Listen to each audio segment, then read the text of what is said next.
Welcome to the Impact Multiplier CEO podcast. If you're a chief executive, or if you think like one, and you want to create exponentially greater impact, then this show is for you. My name is Richard Medcalf, founder of Xquadrant. I coach some of the most successful and impressive CEOs and executive teams on the planet and help them achieve extraordinary results. And no matter how successful you've been in the past, there's always a whole new level of impact available to you. So, if you're ready to play a bigger game than ever before, I invite you to join us and become an Impact Multiplier CEO. In this season, we've been talking quite a bit about the value of collaborating to produce a piece of communication. And yet probably most of us have seen the horror stories where documents end up in a sea of red ink, or more likely these days, track changes, those crazy Word documents where you can't read a damn thing. So how do you collaborate effectively to get the results you need more quickly and create a powerful piece of communication that actually influences? That's what we're here to discover in the 6th episode of season 5 of the Impact Multiplier CEO podcast, which, as you know, is called From Ideas to Impact. So, as usual, I'm interviewing Davina Stanley from the Clarity First program about these really interesting topics around communication. So, Dav, welcome back, and great to have you as usual. Likewise, Richard. Great to see you again. So we've been discussing just before starting to record that we mustn't talk about the weather this time. So I'm going to ask you something different, which is one question I like to ask my clients sometimes when we dive in and I start to understand who they are as a person is, what were you doing at like 10 years old? Like, what was your flavor of weird? Why were you like, everyone's a bit weird as a kid in some dimension, right? Like they're just into something that no other kids aren't into. So I'm just wondering, Dev, what were you into when you were 10? I was into Nancy Drew novels.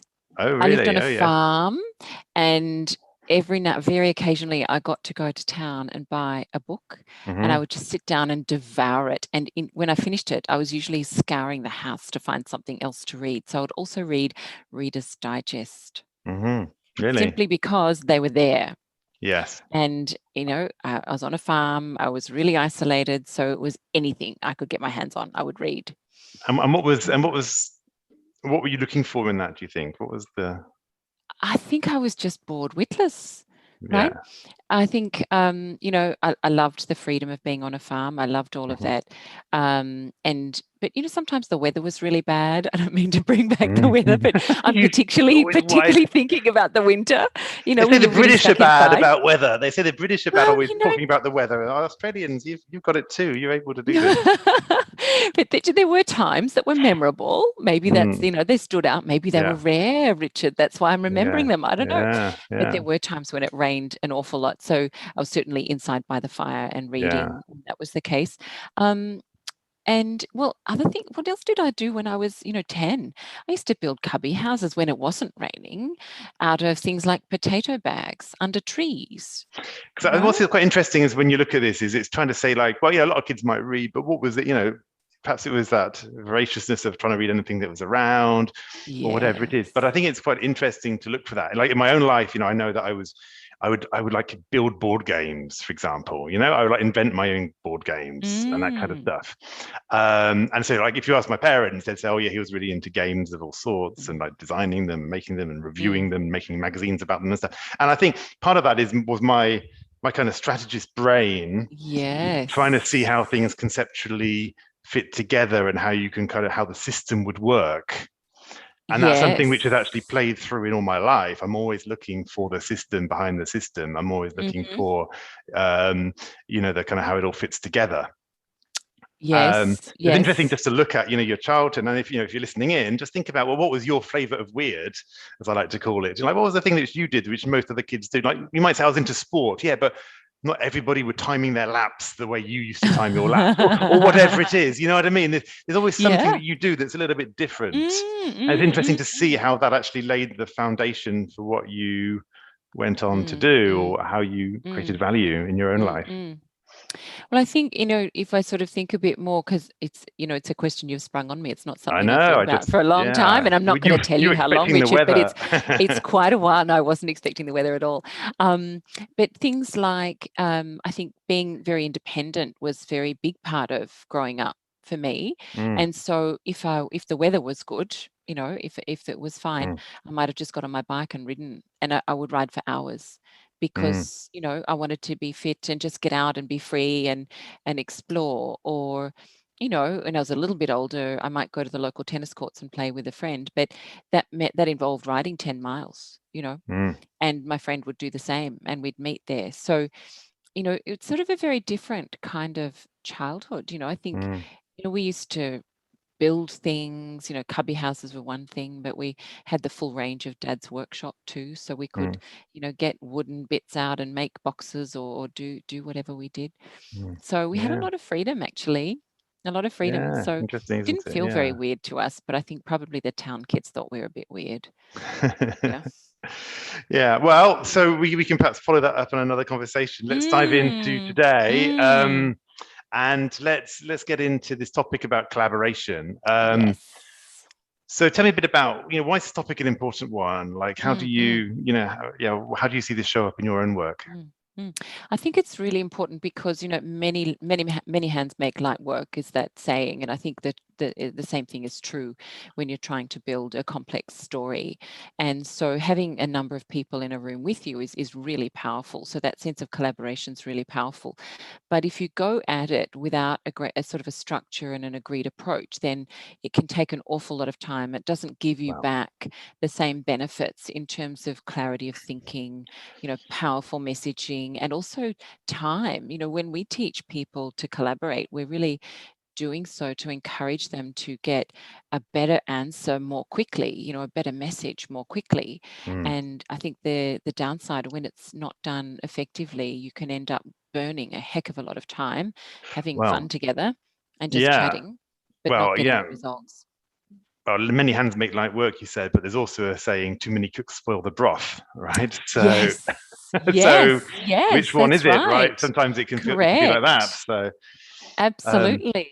But you're right. In business, we're often going to need to build messages with our team or with others. So how do you So what are your kind of what are your recommendations for when you want to map that out? To do that. So over the last 5 sessions, I've mentioned a few times about the importance of getting the messaging on a page and having a really clear and structured way to do that. And so I didn't want to repeat that, because we've had that sort of message fed in a few times, and I think people will have gathered we've got a really structured way of doing that. So I thought, instead, perhaps if we can accept the idea that we want to get our story on a page, as we've agreed on that, how do we actually do that? How do we run a session so that we can get that how can we make light work rather than spoil the broth? And so there were 3 suggestions that I was going to bring forward. One of those is bring notes to stop the discussion wandering off topic. Secondly is constrain. So I've got a B, a C, and a D. How's that? Bring notes. Just needed the A. Just needed the A. Constrain. I did, and I didn't get there. So anyway, I just decided to stick with B, C, D. How's that? So C, constrain. Use constraints to push everyone to think really hard to distill down that powerful message. And D, dissent. Encourage participants to say what they really think. And I think if you can bring those 3 things together, you can get some really, you've got a good recipe, there you go, for having some really great conversations that are time effective and also really results oriented. Okay, sounds good. So let's jump in. So bring notes. So isn't that obvious? Aren't people going to bring notes? I don't know. What do you mean by it is obvious in a way, and I was tempted to make it be prepared, but I thought, no, let's be more specific than that. I find people don't. They very often don't, and I think there's, broadly that's speaking, true. we all rock up around a whiteboard and decide to get. What are we doing again? Exactly. What are we here for? And look, if you want to have a really open-ended, free-form discussion and you've been explicit about that, then go your hardest if that's your purpose. But if you want to have a session to bring out the messaging and really tie some ideas together, maybe give an update on your progress on a project, or perhaps share the answer for some analysis or a big problem-solving project you're going to do, you perhaps need to cater to the broadly two types of people that I see operating in these environments. One is for those who like to think out loud. They're not going to bring notes because they want to do it live and collaborate together. So I'd encourage them to have the discipline to bring notes, and if necessary, perhaps bounce ideas around with someone else who's going to be in the room first. So if you are somebody who likes to think out loud, go your hardest, but don't do it with half a dozen people in the room. Let's be really time aware and just pick one person, and pick someone else who likes to work that way, and bounce ideas off each other, so you can bring one page between the two of you. That's fine. And I think an interesting idea here, I find it's quite useful, is to actually explicitly tell people that they're going to have 2 minutes at the start to kind of share their notes, right? Share their thinking, share their suggested outline. Because that means everyone suddenly knows, oh heck, in minute number 3 of this meeting, I'm going to be asked to say what I think, rather than people coming and, as I would probably do, to be honest, like come and just make it up as I go along, because I'm an extrovert. You like that. I like that you energy. Like that. Yes. But forcing me to go, okay, I need to have done that brainstorming, as you said, with somebody else beforehand, or with myself, but at least I've kind of got that ahead of time. So I think that might actually help, just telling people what's going to happen in the first phase. Just kind of means that they're not going to rock up with their kind of hands in their pockets and and honestly a step behind in a way. So I think there's that. But then for the other kinds of people who perhaps are a bit more reluctant to share their thinking until they've really thought something through, the people who like a bit of time to reflect and are less likely to be, to enjoy being caught on the fly, I think it's also a really good reminder to them to actually come with something to say. And I think, to actually tell everyone, like you said, that they're going to need to share those notes at the very beginning, I think is a really powerful way to do that. And they'll naturally want to prepare then anyway, because otherwise they won't want to share.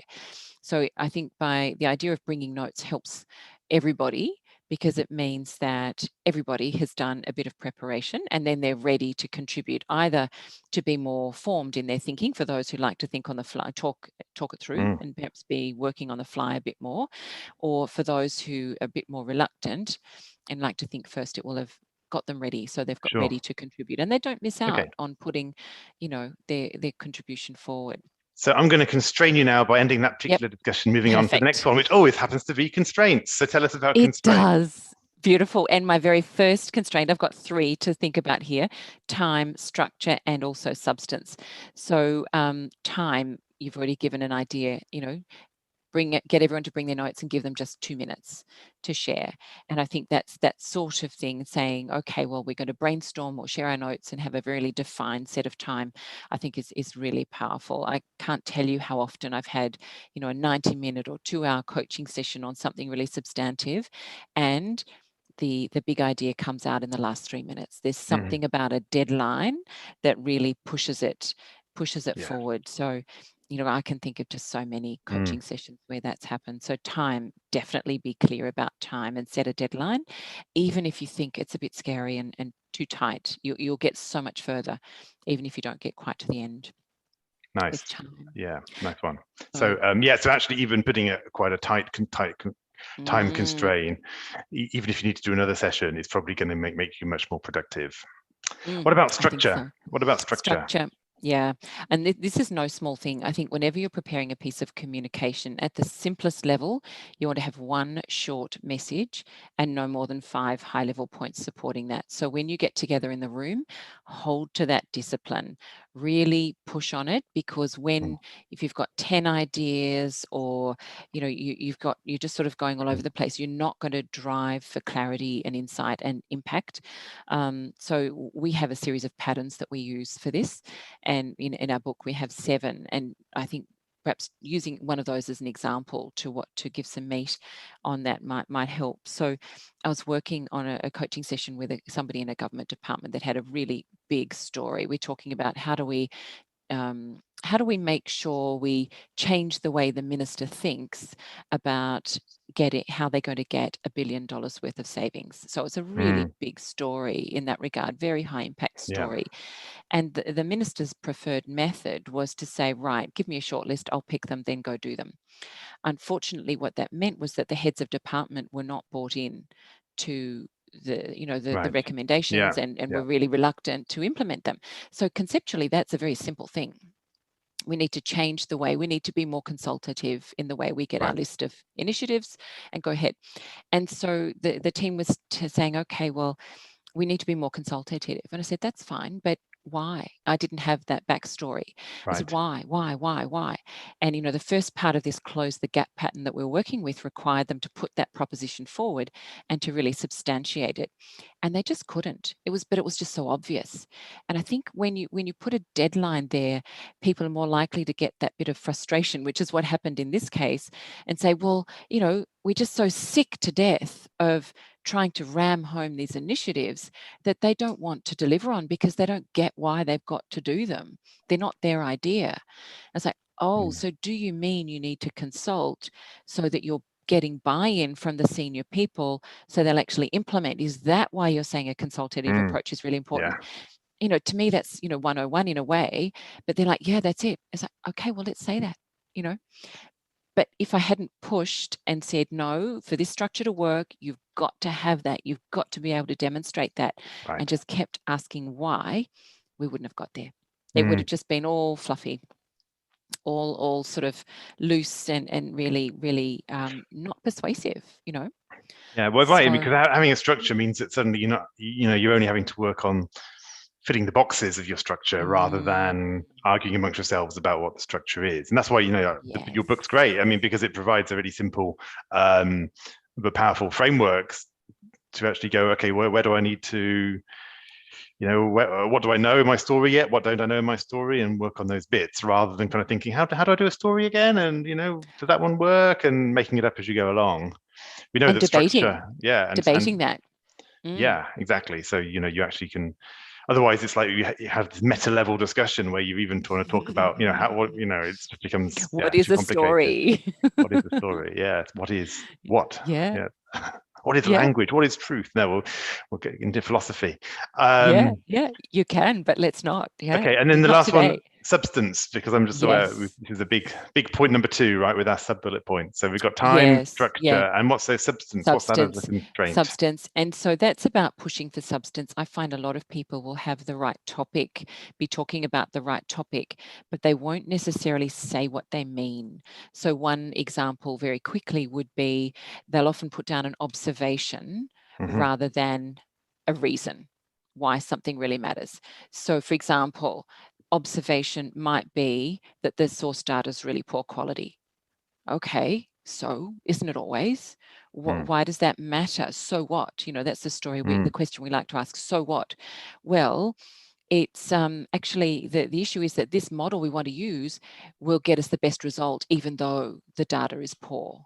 Right. So that's the reason why we should, why that matters, rather than saying, okay, so we've got poor quality data. Yes. Why do we care about that? Because this model will allow us to get a decent answer, even though the data's poor. So really pushing to get the substance, not just those general observations out, makes a huge difference. Yeah, it's like a finance team, they might observe that the, revenue is up 3 points or something in the last quarter, or we haven't hit target, even better, right? And then and then so what is care? We need to launch this kind of initiative in this particular market to restore our positioning, or blah blah blah, right? You get onto the actual business output, the business decision. Yes, that's right. So asking why and asking so what. And we use the so what in 2 ways. Our core message is our so what, the thing that really matters, but then we use it also as a question. And I think the third thought here around how to have an effective collaboration is about dissent. And that speaks directly to that, I think, to encourage people to say what they really think. I think people are often, or unless they're deliberately, explicitly encouraged to say what they think, unless they're a fairly prickly personality, they're very reluctant to push hard to really disagree with people. And so I think it's really important to give them permission, and perhaps even to go further than that, to say we really require it. It's an obligation, if you're to participate actively here, to disagree when necessary, to do so appropriately and constructively, not just to say, oh, that's rubbish, but say, I can see what you're saying there, but would this be a better alternative? Or does that really get to the heart of what we want to say here? And if we don't push, we don't get those good messages. Well, I've got to say, Davina, I just disagree with this point. I think this, I think this point does not help. This is just going to create conflict in teams. I think this is just going to make meetings overrun, destroy your time constraint. I think this is, I'm not sure this is really very valuable when it comes to collaboration. Well, you're right that there's a risk of all of those things. I did see what you did there, and I love it, because if you don't stand up and politely put your point of view, or ask questions, or push. Now, I'm in the luxurious position of often being in the position where my job is to ask those questions and to ask the dumb questions and so on. And, that sometimes, honestly, can be really uncomfortable. I had a coaching session this morning, which required me to ask an awful lot of them, which was concerning to me, right? That I had to ask so many and to push so hard. But at the same time, so long as I think you're courteous about it and frame it politely, then it can be very helpful and very well received. And, if I say, look, I'm not sure I agree with you on that, can you explain some more? Or I'm worried about this aspect of what you just said. Can you help me understand? It's still dissent, but you're opening the door for someone to explain themselves. And, very often, once people do explain, then you can understand, or you can say, well, what about this, as an alternative way of thinking about that, and frame it, in a constructive and positive, give the alternative. And can I just say, if you're in a position of leadership and you're in a position of power, then it's really important to be quite careful on this one, because you can say it, but people, and people might not actually believe it. And so there's a couple of things. The first thing is to, as you said, actually really ask people to say, like, well, what's, like almost challenge them. Like, what's your best disagreement with this? Like, what's your most powerful argument? Like to actually make it so that they're being asked to give counterfactual ideas. And the other one is when they say something which disagrees with your perspective, like just say thank you, first of all, rather than going, well, that's totally ridiculous. Of course, it's not the case, right? And shoot them down because you've just created this kind of conflict, or you've asking for things and then you shoot them down for saying it. In fact, the best thing is, even if you strongly disagree, hold that space for a bit and perhaps say, does anybody else agree with that? And if the team disagree, they'll probably argue each other down, or I'd be curious, like, what makes you think that, rather than immediately just shoot it down. I see it so often, and then people wonder why. Oh, my team, they're not bringing ideas, they're not they're not being innovative, they're not driving, they're not owning, etc. Well, do you see actually what you do? And it's a blind spot. We don't see it very often. We see it in others, and if we notice it in ourselves, we put it down to being off that particular day. But if it's a pattern, we won't see it. Correct. No, I agree with that completely. And I think your point about leaders holding back is a really powerful one there, and just allowing the conversation to go. So if you think something is a really bad idea, then ask a few gentle questions, or allow the discussion to just see if it naturally burns itself out, so you can actually allow the discussion, because everyone will learn from it. I think people don't say things that are, inaccurate or unhelpful deliberately. Normally, I think they say it because they don't understand. So helping them understand is a much more constructive way to handle that, isn't it? And I think sometimes even nominating a person and saying, okay, Fred, today I want to make sure that you disagree with at least one or two things that we say, just to have that role and give someone that role. Right. Or perhaps if somebody's really good at asking those tricky questions and being perhaps a bit prickly, sort of say, look, Mary, I love those questions that you ask. Today we've got a really challenging topic to discuss. Can you please bring it on? Right. Just to name it and ask them to actually take on that role, validate that role for them. can be really useful. So there we are. Okay. 3 things to bring notes, constrain yourselves, and dissent. They're my suggestions on how to really make sure those collaborative sessions are timely, deliver really good results in a really sensible amount of time.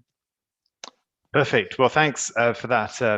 Thanks for that. I think it's been really interesting, right? Because in this series, in this season, we've from ideas to impact. We've looked at a number of things, right? We've looked at common traps when communicating insight versus information. Focusing on the document and on structure, and focusing a bit less on our style of delivery, but more about actually the way that we're delivering and the actual content, the meat of that. How to think kind of top down to again focus our message and make it drive home. How we actually get the information we need across the different stakeholders in the organization without being kicked out of people's office, and then actually how we collaborate together with a team to make sure that everybody brings what they need to make the message as great as possible. And so I think it's been a great resource, both for individual leaders, but also for them to share with their teams, just to get this discussion going. It's a really common one in large organizations, probably small ones as well, but it's definitely a key business skill. So just thank you for sharing some of these ideas with us. No, absolute pleasure. I've loved talking about them with you as always, and thank you for the opportunity to, have communication as a topic on your podcast too. I've really enjoyed preparing them. And so, Dav, just so for the listeners, what are the kind of resources? I know this is your specialist area, so if they're kind of interested in going deeper, then what should they do? How should they get in touch, or where should they go? Or come to my website, www.clarityfirstprogram.com, and you'll see there's a range of free resources there. I've got 4 tips for helping you communicate complex ideas, and I've got a range of other things there that are free and paid as well. So there's quite a number of things you can find quite easily on that site. And there's a free course too, actually, how to communicate with impact. So that's another thing that's there that you might find useful. And again, for anybody who's not picked up a copy of your book, I'd recommend that. I've actually sent it myself to a number of my clients over the recent weeks. So, What Strategy? It's really easy read, I should hope. It's Thank goodness. Structured. It's very well structured. Even though it's in some way the things that I had to put into practice a lot when I was in consulting, because it's kind of come from that world of consulting in many ways. I found that actually just some of the twists you put on it and some of the kind of the flesh you put on the bones has been really helpful for me as well in thinking about how I communicate. So that's been another great resource. Well, thanks for that. And we'll touch base in another season, hopefully, and we'll get on to whatever it is we're going to talk about next. To be decided. Sounds good. Okay. Thanks, Dav. Have a great Thanks so much, Richard. Good time. Bye now. If you've been enjoying this series, you may like some more ideas that will help you communicate with impact, especially if you're dealing with complex material. My free course, How to Communicate with Impact, does just that. In this course, I cover 4 areas. How to get faster, more useful responses to your communication. Secondly, how your audiences really read your communication. Thirdly, how to communicate the right amount of detail. And finally, how to communicate powerful insights that cut through. So you can access this course by using this link, www.clarityfirstprogram.com/impact-podcast. I hope you find this useful and look forward to bringing more ideas to you through our upcoming podcasts. Thanks so much, and bye for now. I hope you enjoyed this conversation. Now let's talk about you. When you're in top leadership, when you're in the biggest role of your career, who supports you at a deep level as you lead others? Who helps you multiply your impact and get to the next level? If you're ready to learn more about our content, our coaching, and our community, then visit us at Xquadrant.com.